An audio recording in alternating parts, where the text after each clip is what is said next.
Здравствуйте, мои дорогие друзья. Вы снова на рынке. Раз пришла, еще раз поснимаю вам.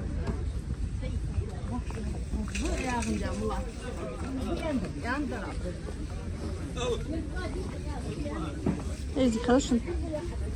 А королек какую цену? 70. Это ж королек? Это хурма. Хурма? А гранат? По 100 рублей. И виноград 100, да?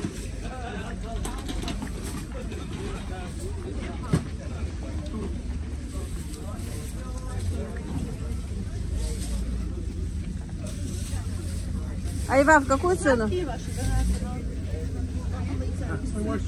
100 рублей?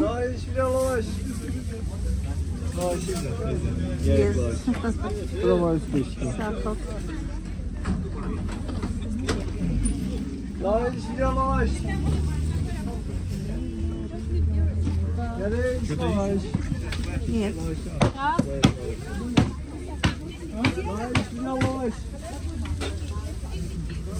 Огурцы в какую цену? Огурцы 250 это. 65. 65.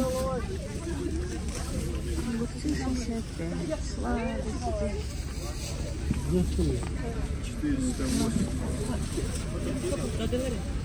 Фадьехвы, тыква, фадьех. 35. Это 8.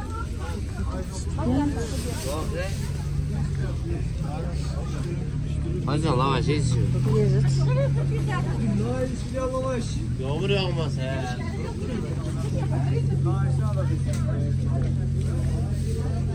Была она и.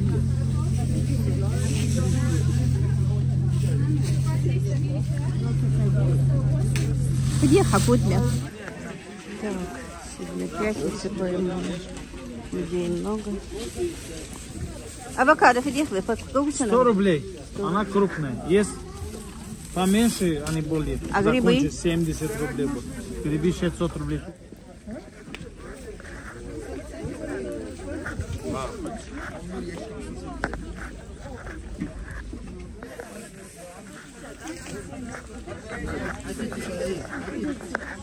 Фадьех помидоры. 60.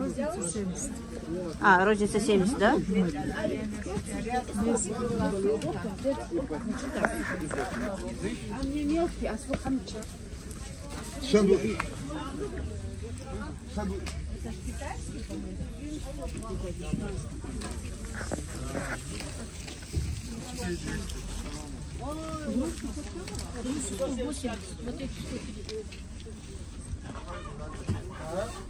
Серьезно? 175 рублей.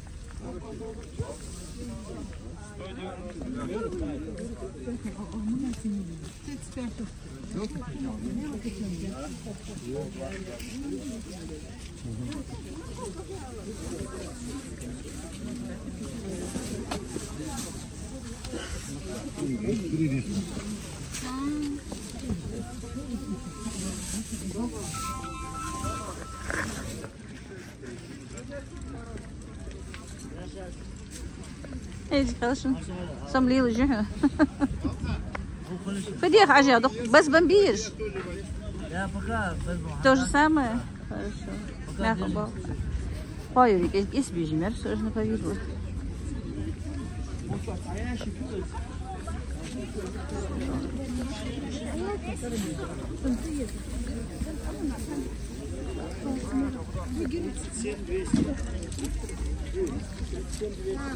Сегодня рынок большой. Вот так вот, когда не утром рано, то людей бывает больше. شهر اسمي بنا مش هخص خيط خذ اجين وحاري يا خيا качер здесь все нормально. Приехали с рынка и покажу вам сразу же мои покупочки. Значит, купила огурчики по 70 рублей, по 65 рублей за килограмм были, 4 килограмма. Купила чеснок 250. До сих пор мне хватало своего, но уже закончился. Пока купила просто для дома, не на посадку. Два авокадо по 100 рублей. Грибы 250 рублей килограмм купила. Купила вот таких вот помидор 5 килограмм, по-моему, да, за 70 рублей. Они уже, ну, наши грунтовые, последние, поэтому взяла. На салатики купила. Ну, на салат дома есть, поесть просто. Гранаты по 70 рублей были они, или 65? Да. По 70 рублей. Пекинскую капусту купила по 50 рублей за килограмм. Мандарины сколько стоили, помнишь? 60. 60 рублей мандарины. Это он покупал, я их не помню, поэтому. Купили вот такую вот хурму. Прям вот сладкая-сладкая, мягкая-мягкая. За 100 рублей килограмм. Сезон хурмы сейчас. Нужно ее есть. Купили айву. Ну, такая пахучая айва, друзья. Вся комната прям пахнет айвой. Хочу компотик сделать немножко, а потом уже, может быть, на варенье куплю чуть-чуть попозже. Так, купили бананы, вот такие вот спелые. Купили их много для мамы и для, ну, и для дома поесть. У меня еще старший сын набирает вес, тоже кушает бананы, ест какую-то свою еду, короче говоря. Купила кабачки на заморозку. Я их заморожу, чтобы мне, ну, зимой на супчики. Потому что я нет-нет, да буду соблюдать тоже диету, правильное питание. Купили вот такую редьку, 50 рублей килограмм стоила. Купили зеленый лук. Пучок зеленого лука у нас сегодня стоил всего лишь 20 рублей, друзья. Вот такой вот пучок. Стоил всего 20 рублей. 3 пучка. Зелень была тоже. Сегодня 3 пучка на 100 рублей. Раньше было 4 пучка на 100 рублей, но сегодня 3 пучка на 100 рублей. Купили много винограда. Хотим компотик сделать. По 100 рублей за килограмм. Купила капусту. Буду квасить, солить. Капуста стоила 25 рублей килограмм. И купила вот такой вот рыбки. 2 килограмма. Стоила она... Так. Сколько она мне стоила? 350, по-моему, если я не ошибаюсь. Да, 270 стоил хэк, а это, по-моему, то ли 300, то ли 350 рублей. 350, по-моему, даже. А курочки были сегодня дешевые. За 371 курочка вот такая. Ну, не меньше 2 килограмм. Очень хорошая курочка. Хорошие курочки. Купила 2. Тоже у меня своих навалом, но на быстрое приготовление они нужны. Вот такая вот у меня покупка. Если честно, я не считала, сколько мне это все обошлось. И купила банки я литровые. Ты их не занес? А так все ты занес, что мы купили? Литровые банки, потому что мне нужно насоление. Банки у нас стоили упаковка 180 рублей. В упаковке 12 штук. Вот такие покупки у нас, друзья. Мои дорогие, решила с вами сейчас сидя показать вам, поговорить немножко.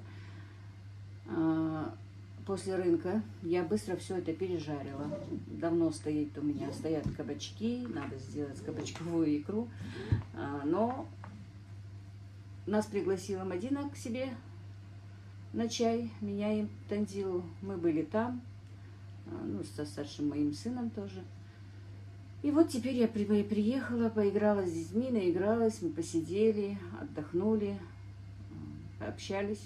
Конечно, будут говорить, что к дочерям не ездят. Да, я, наверное, сколько уже замужем, моя дочь, 5 лет, 6 лет даже, по-моему. Точно не могу сейчас вспомнить, 6 лет, по-моему. За эти 6 лет я у нее второй раз только в гостях, поэтому, ну вот, крайне редко, конечно, мы ездим к дочкам в гости. Сразу скажу, что чтобы не было вопроса, зятя не было дома, конечно. Ну, если бы даже он и был дома, то он был бы в другой комнате, закрытой, и нам бы не показывался. Если будут какие-то вопросы, то, в принципе, у меня есть ролик, что мы с зятем не видимся. Ну, это все отступление. Надо это все доделать. Конечно, немножко, не знаю, что-то голова разболелась, но пропадут продукты, потому что кабачки у меня стоят, друзья, не знаю сколько, если не больше 2-3 недель, по-моему, но в холодильнике, ничего с ними не случилось, я их все пережарила утром. Сейчас быстренько сделаю кабачковую икру. Я как-то делала, не показывала, 5-6 баночек, по-моему, у нас было, мы уже ее съели, решила сделать еще. Все уже идет понемножку к завершению, конечно, вся моя заготовка. Вот компотик еще сварю. Вот, к завершению компотик нужно еще сварить, повидло еще сделать из груш, потому что груш у меня очень много попадало, и мне их жалко. Они такие с кислинкой, типа будет, мне кажется, я не делала повидло из груш. мне кажется, это будет вкусным, потому что чуть-чуть кислинка есть. Даже не чуть-чуть, а хорошая кислинка у этих груш. Мне кажется, она будет как яблочная. Посмотрю, короче, сделаю немножко, посмотрю. И немножко яблочное повидло мне надо сделать. Вот такие вот дела, друзья. Вот. Завтра суббота. Сказали нам, что свадьба у нас снова. Выходит замуж племянница моего мужа. Надо будет туда поехать. Ну, не знаю, вряд ли я буду снимать, не могу вам загадывать. Вы знаете, когда я еще была, ну, можно сказать, молодым блогером, да, ну, как блогер, как человек-то я в возрасте, но тогда была молодым блогером. Тогда, конечно, мне хотелось снимать все свадьбы, все, каждую мелочь, в любой момент. А сейчас уже как-то, наверное, я немножко, может быть, охладилась, может быть, как-то так. Вот, если меня не просят снимать свадьбы, я их просто не снимаю. Иногда бывает, конечно, что просят снимать. Иногда я даже вообще с собой телефон не беру, на который я снимаю. И меня просят снимать, а я не могу снять, потому что со мной не было телефона. Та же ситуация была и вчера, но, в принципе, вчера мы не хотели снимать, мы просто хотели посидеть в узком кругу, попить чаю, поговорить, пообщаться, немножко расслабиться, развеяться, можно сказать. Поиграли с детьми, ну, посидели буквально 3 часа, наверное, не больше. Вот, увезли Танзилу обратно домой к себе. Мы приехали сюда, к себе домой. Вот так вот. Ну, все. Это небольшое лирическое отступление. Теперь я быстро все это вместе перебью блендером. И минут 40-45 она у меня будет на печке, на огне тушиться. И потом закатаю. И вся сложность этого рецепта, он у меня есть на канале. Но пока писать на роликах, где, что, как, именно вот у нас не получается, чуть-чуть попозже, скорее всего, алхамдулилlah, получится, потому что должен приехать сын мой, он привезет ноутбук, он купил нам ноутбук хороший. Так что, может быть, немножко улучшится качество наших съемок, не могу сказать, а вот монтажа или еще чего-то, я надеюсь. Посмотрим, друзья. Ну все. Теперь я буду это все вместе перемешивать и пюрировать.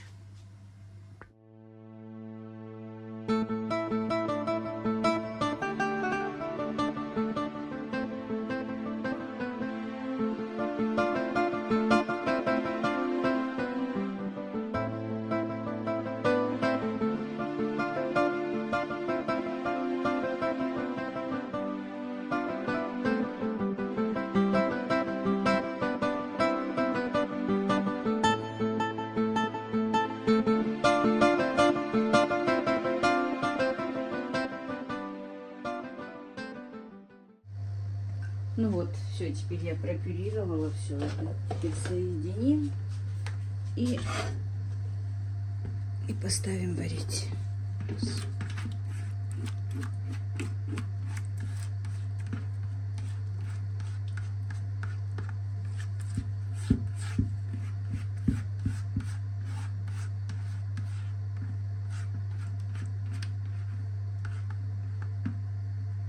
Просто так кабачки я не очень люблю, но вот кабачковую икру я ем. Надо мне сегодня еще поставить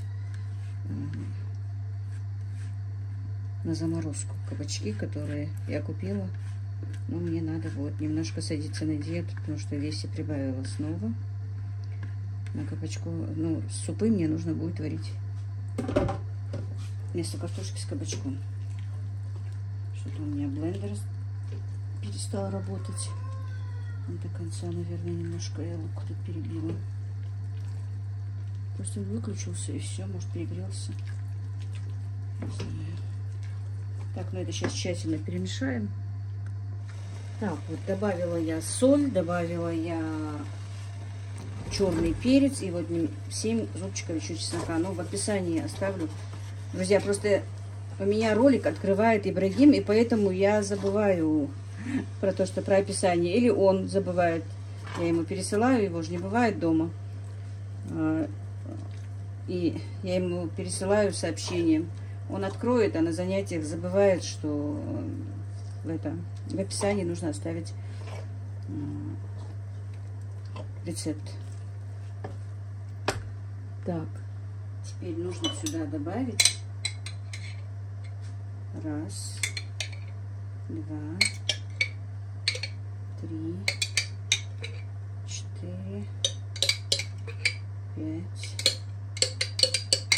И не хватает 2 ложек. У меня тут 2 замеса, друзья. Еще сейчас добавлю, сколько есть. Мальчики мне купят.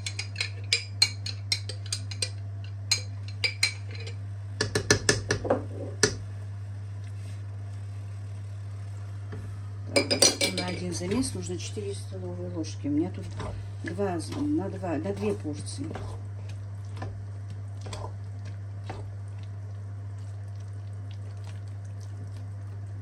Теперь будет это все тушиться на медленном огне после закипания 40-45 минут. Очень вкусная получается, кстати, кабачковая икра. Нам она очень нравится.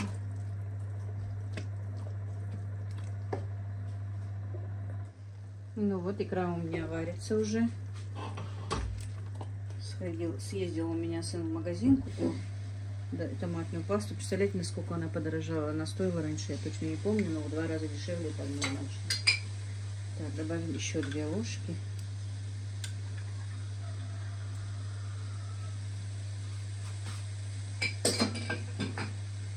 Перемешаем.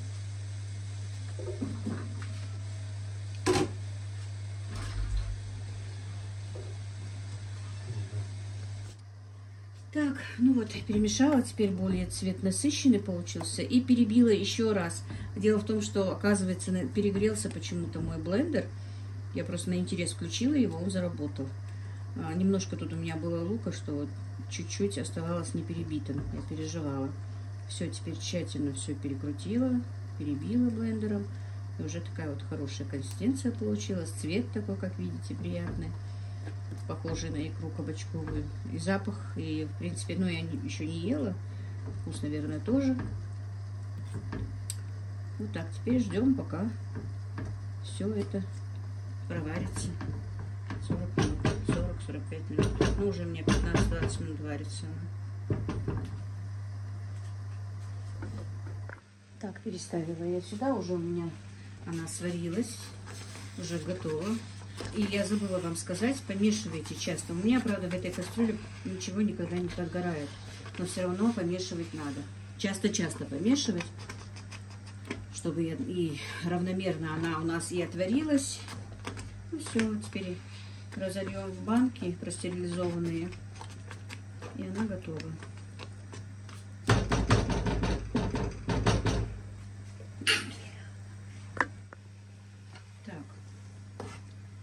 Ну, вот так вот.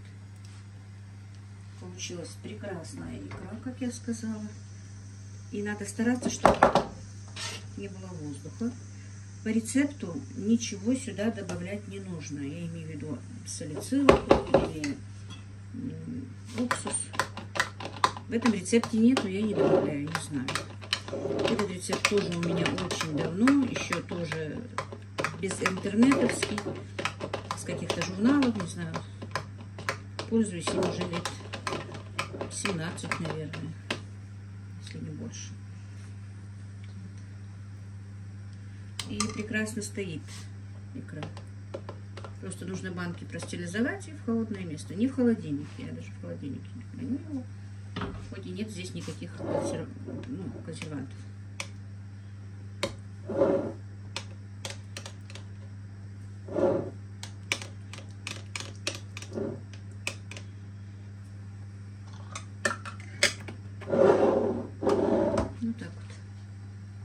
Ну вот такая кабачковая икра у нас получилась, друзья. Все, забываю эти банки убрать. Вот у меня сколько получилось масла. 3 литра своего домашнего. Так, ну вот. На 2 хлеба получилось. Очень вкусное. Если вам несложно, сейчас уже не поздно. Конечно, это нужно было показывать в разгар, когда были кабачки у нас дешевые, у кого-то в огородах. Ну вот запоздалая у меня заготовка получается. Зато есть ничего страшного, пока они стоят 40 рублей, 60 рублей кабачок за килограмм. Немножко для себя сделать можно. Значит, у меня получилось 8 баночек на 2 порции. Значит, 4 баночки получается на порцию. Ну, я чуть больше, около часа она у меня варилась, пока у меня тут были дела. Ну, вот как-то так, друзья. Всех благ вам, мира и благоденствия.